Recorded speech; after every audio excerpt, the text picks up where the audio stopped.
So we are witnessing the end of an era. The NHL recently announced that the plan is for next season, they will go to an 84 game season, a shorter preseason, which I'm happy they're doing a shorter preseason. I personally would have liked the regular season to be shorter. Everybody knows my thoughts on that as to why. And the Stanley Cup would be awarded in June, and the NHL season would start sooner. That is one good thing that comes of it. That opens up some room to have more events like the upcoming World Cup of Hockey, and maybe you can continue to replace the All-Star game with some sort of international game of some sort. Still give the players a break, but the All-Star game had gone stale. It needed to be done. I'm glad it's over.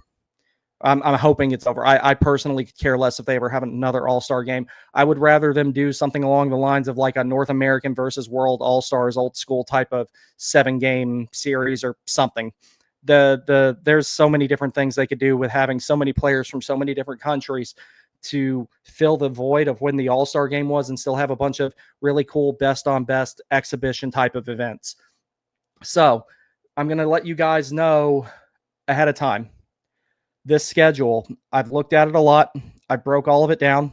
I double checked my numbers and everything like that. This is going to be rough as far as looking at a schedule. It's going to be very arduous. You have 9 total road trips, 1 of 6 games, 3 of 4 games, 1 of 3 games, and 4 of 2 games. Total homestands, you have 4, 1 of 7 games, 1 of 4 games, 4 of 3 games, and 3 of 2 games. There are 14 back-to-backs in the schedule, which is not much better than last season. Last season, there were supposed to be 16. There was the game that was supposed to take place in Tampa right after the season started. I believe it would have been the Hurricanes' second game of the season. It was going to be the home opener and then them fly to Tampa immediately the next day. Of course, that was delayed because of the hurricane, and it ended up being 15 back-to-backs. The Hurricanes still have 14 this year. 2 of those are both at home. 8 of those are where both games are on the road, and 4 of those are split between home and away games.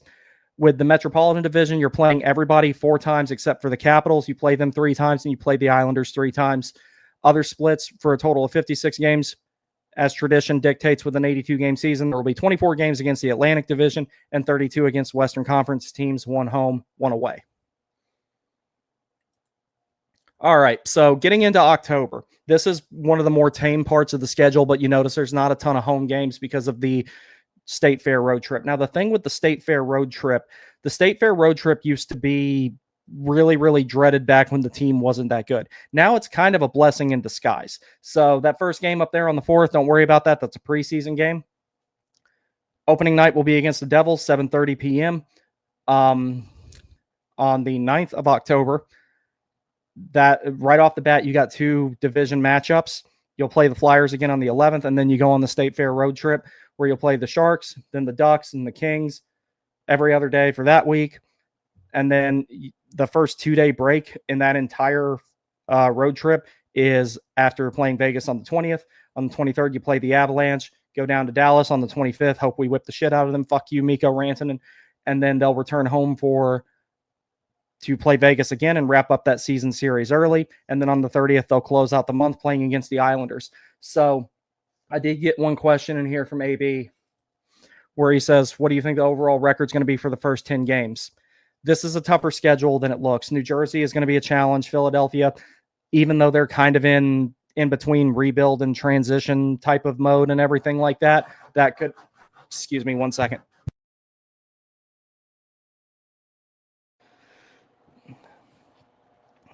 Even though, you know, they're still good enough to be a problem. San Jose, that's a trap game. Anaheim, that's a little bit of a trap game probably as well. The Kings, they're still solid enough to where they could finish 3rd in their division or take the first wild card spot. Vegas, always a difficult team to play against. Colorado's really good, and this time they'll be healthy when the Canes play them. Dallas, good team. Vegas, again, good team. The Islanders are kind of a team that I don't think is going to be that great, but I think that they'll still be enough to be a problem for the Canes. So out of that, you have 1, 2, 3, 4, 5, 6, 7, 8, 9, 10 games right there. Or let's see, 2, 3, that's 5. So in the first 10 games, because the first 10 games are all in October, if the Canes come out at, say, a 550 win percentage, I'll be fine with it. There's going to be some bumps in the road with all the turnover. So if they come out of this month 6-4, good. If they come out 7-3, great. So that's what I imagine it'll be like, either 6-4 or 7-3. It'll be really indicative when we see what the team looks like coming out of training camp and what the line combinations are going to be, what the defensive pairs are going to be. Starting goalie is probably going to be Freddie. So that's another thing to consider in regards to how things are going to go when things start. I'm expecting a bumpy start just so that all the new guys can acclimate. When I do the projection stream and the ones where I talk about the forward lines and defensive pairs, I'll go into more detail about that. But as of right now, if I had to take a guess, I'd say they come out of October 6-4, AB. So then you go on to November. You have a total of 15 games, 8 home, 7 away. You'll play Boston on the 1st in Boston, then short trip over to New York to play against the Rangers. Then you play Minnesota, Buffalo at home, jump on a plane, go to Toronto, then come back to Carolina for a 3-game homestand that opens up with Washington. Then on the weekend, you have your first back-to-back between the Canucks and the Oilers, so you don't have to go anywhere, but that's still going to be 2 rough games back-to-back. The Bruins, again, you'll play them for the second time that season on the 17th of November. Then you go to Minnesota, wrap up that season series with another Western Conference team on the 19th. Then you go to Winnipeg on the 21st, Buffalo on the 23rd, get a 2-day break en route back to PNC to play, or excuse me, Lenovo to play against the Rangers.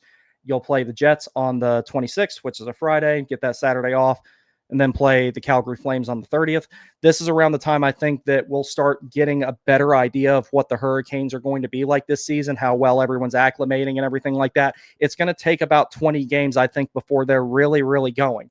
Now, the key to that with them getting going in that 20 games, when we get to the end of the schedule, you're going to see that there's not a whole lot of games at home, and the last 5 to 6 weeks of it is going to be really, really rough because there's a lot of time on the road and there's a lot of splits where you're at home for a little bit and then they're on the road again. So coming into December, you have 14 games, 8 home, 6 away. This is a good time to make some hay. As you saw in the previous one, this is where you have that long homestand of 7 games starting. It starts with the Rangers on the 26th of November, and then you come back over here, and then you have 4 more games going into December at home. Maple Leafs, day off. Predators, another back-to-back where they'll play against the Sharks right after that on Sunday. 8th, you have off, and then on the 9th, you hit up the Blue Jackets are in town, and then the Canes are on the road again for the next 2, having another every other day. I saw that comment. I'll get to you, buddy. I promise. Then you'll have another every other day set where the first time they go to Washington, I'm actually going to try to go to that game because it's pretty easy to fly to it from here. And as you guys know, I just recently moved from that area. Play Philadelphia on the 13th, so that's a pretty short trip as well. And that will be the first split back-to-back where Carolina will play in Philadelphia on the 13th and then be back at home to play against Philadelphia again on the 14th. Couple of days off, play against the Nashville Predators again, and then you have another back-to-back on the road in Florida. Short trip, but 2 good teams. We know how good the Panthers are in particular. I hope the ones I watch on Sunday are that good. I'm not getting my hopes up. On the 23rd, they'll be playing Florida again at home. 3 days off. It's going to be a much-needed break at that point. Then the Red Wings on the 27th, and then you have a split back-to-back where you play the Rangers at home on the 29th, and then you head up to Pittsburgh to play against the Penguins on the 30th. This is another month I think the Canes can really make some hay between. One, you have the long homestand. You have a lot of weaker teams in here. I don't think that Nashville is going to be very good this season. I really don't. That being said, they weren't good last season, and they still won both games against the Canes, so that can happen. But as far as most of the schedule goes, out of these 14 games, 8 or 9 of them I think are very, very, very winnable, maybe even 10. I hope that they'll come out of this month 9-5. Not accounting for games that go to overtime that they would lose. But I would say if they could come out of this month 9-5, that would be solid. So going into January, you got a lot of home games in January, and this is another place where you have to, as Justin Williams says, make hay. On Thursday, the 1st of January, they will be playing against the Montreal Canadiens. That seems like it happens a lot where the Canes have a New Year's Eve or a New Year's Day game, and it seems like it's always against the Canadiens. I remember the last game I went to before the virus that totally didn't come from a lab in China was a New Year's Eve game against the Hurricanes and the Canadiens. On the 3rd, you play against Colorado, wrap up that season series. Again, always a good team. You'll have another game with the Devils immediately the day after. On the 6th, you play against Dallas. That's going to be a raucous house that night. Like, Eric Hollis said it best. This fan base is not pleasant. And when they get united in their hatred of somebody, the whole world knows about it. So I'm going to try to be at that game as well. That one I'm expecting to be pretty rowdy. Go to the 8th, you play against Anaheim, then you have Seattle on the 10th. So decently easy enough schedule there. You just have one back-to-back on the road. Other than that, it's an every other game split. Get a travel day, go up to Detroit, then go to St. Louis, not too far apart. But out of those 2 games, I think that they can take 4 points. Then you have a weekend where you play against the Panthers on the 16th and then right back to New Jersey for another back-to-back. Play Buffalo on the 19th, 2 days off, play Chicago, go on the road to play Ottawa. And then that's around the time, that'll be the last game going into the Christmas break.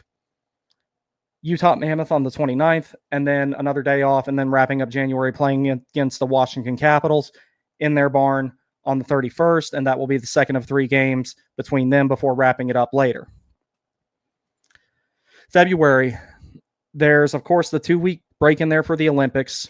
We know for a fact that 2 Hurricanes players are going to be there. That's going to be Aho and Slavin. Jarvis, I think, could still make Team Canada. And don't sleep on Stankoven. If Russia also is allowed to play in the Olympics, if that changes for any reason, Svechnikov, I definitely think would make that team, and he would be there. Nikishin also would be on that team more than likely. So that's other things to keep an eye on. So Sunday the 1st, you play against the Kings, and then on the 3rd, you'll play against Ottawa, go up to New York, play the Rangers on the 5th, and then the Olympic break starts right after that. Then you get back from the break, and you'll play Tampa on the 26th and Detroit on the 27th. Both of those games are at home. So that'll be a good time for the Canes to come off that break and get right back into it. They'll be at home. That'd be a good time for them to go in there, beat both those teams, and get 4 points. It's going to be difficult to do that, especially against Tampa. Detroit might be a little bit better this season. I still don't think that they're going to make the playoffs. I think that they'll barely miss, if I had to guess. Then you go into March, and this is where the schedule gets really, really saturated, and there's a whole lot of travel involved. On the 2nd, they play against the Kraken, and then they play against the Canucks on the 4th, and then a day after that, they play against Edmonton, and then Calgary immediately the next day. So there's not a whole lot of travel time in between those 4 cities, but that is a lot of hockey in 6 days. And one of those teams is really good, and that's the Oilers. And the other 3 can, at a minimum, be problematic. They'll get a couple of days off, come back home, play against the Penguins, then the St. Louis Blues, and then they're back on the road again to play Tampa.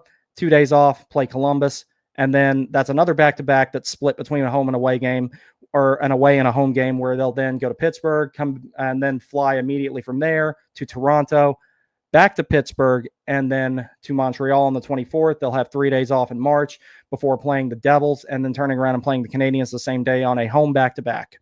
And then they wrap up that month by playing against the Blue Jackets, another team I think that will be close to making the playoffs. They could not. I could see them maybe making wild card 1, but probably no higher than wild card 2, depending on primarily what the Sabres, the Red Wings, and the Canadiens do.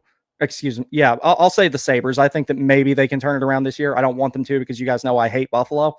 So there's also that to keep in mind. Now, as far as the team potentially getting improved, this is the month where you want to watch and see who potentially falls out of contention, as far as teams where that the Canes could maybe make a deal with and bring another player in, bring another scoring winger in, bring a second line center in. There's a bunch of options there. Potentially that's around the time frame that you're going to want to look at that. So you have 15 games there, 6 home, 9 away. So this is where the schedule starts to get really, really difficult for the Hurricanes in terms of travel. And it doesn't matter which team you're playing against, whether it's considered a good team, a bad team, a playoff team, a non-playoff team, a divisional team, or a wild card team. The schedule is hectic enough alone to create a problem there. So, excuse me, if the Canes can come out of this month 8-7, solid. I would prefer them come out, say, 9-6. If they come out of this month 9-6, it was a successful month, if you ask me. So basically, when it comes to every schedule this month, and I'll say this as I go into April, when it comes to every month, when you look at it in isolation, if they come out 2 games ahead, if they win 2 more games than they lose over the course of this, whether that's in regulation or overtime, they'll be fine. But it's going to be challenging. So when they do come home to start April, they go into their last homestand of the season. On the 2nd, they will play against the Blue Jackets again, close out that season series. Then they'll play against the Islanders on the 4th, close out that season series. And that's it. That's the last homestand of the season. They'll play against Ottawa on the 5th, another back-to-back that's split between home and away, so not as arduous as some of the other ones, but still pretty bad, especially for that point in the season. On the 7th, they'll play against the Bruins and close out that season series. That will also be the last home game. And then the Blackhawks on the 9th, the Mammoth on the 11th, the Flyers on the 13th, and excuse me, I misspoke. They will close out the season series with the Islanders on the 14th of April, and that will be the end of the regular season. So that last 4 games right there, those are all teams Carolina should beat. But at that point in the season, you're looking at Utah, a team that could be fighting for a playoff spot, the Flyers, who have a really outside chance of being fighting for a playoff spot, and also the Islanders. The Blackhawks will be eliminated by, realistically, mathematically speaking, early March, late February, somewhere around then, more than likely. Now, I would like to go back and look at one other thing here.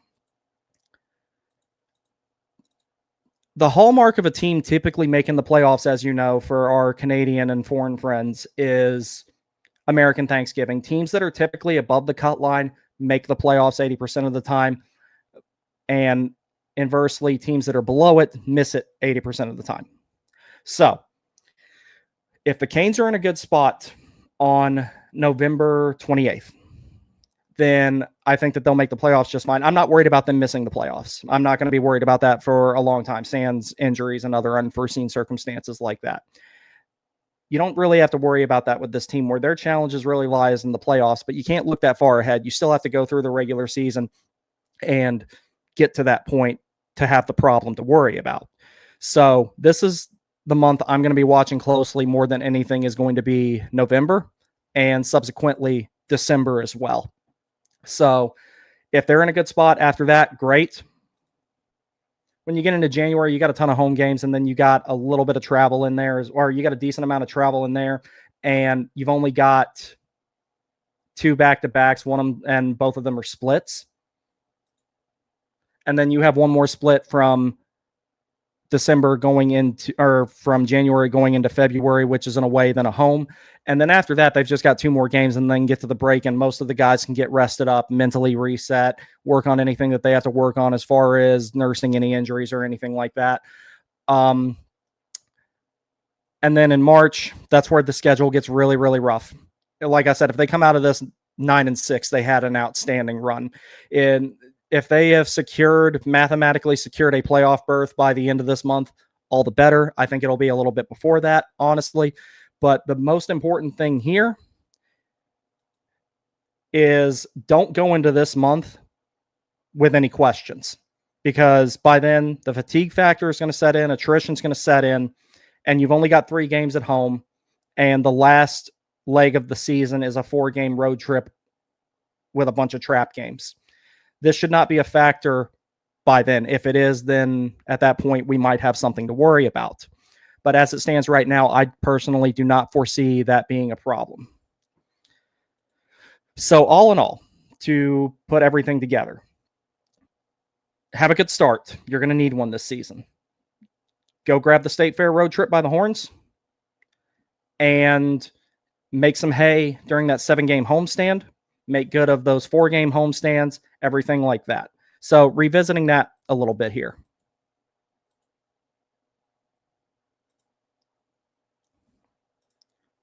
State Fair road trip. 6 games. Like I said, this used to be the bane of this team's existence. Nowadays, the State Fair road trip, which is the 6-game road trip, if you go out there and you have a good showing, if you win 4 of those games, 5 of those games, or maybe even all of them, you've gotten ahead of the season pretty quickly, because you've already made some hay and gotten 6 of your 41 home games out of the way. And then before November is over, you've got 2 more. So you're getting over 10% of your road games out of the way before before the end of the second week in November. So the schedule is not all too dissimilar from what we've seen in the past with the Canes. It's very similar to last year because you had that time off for the Olympic break.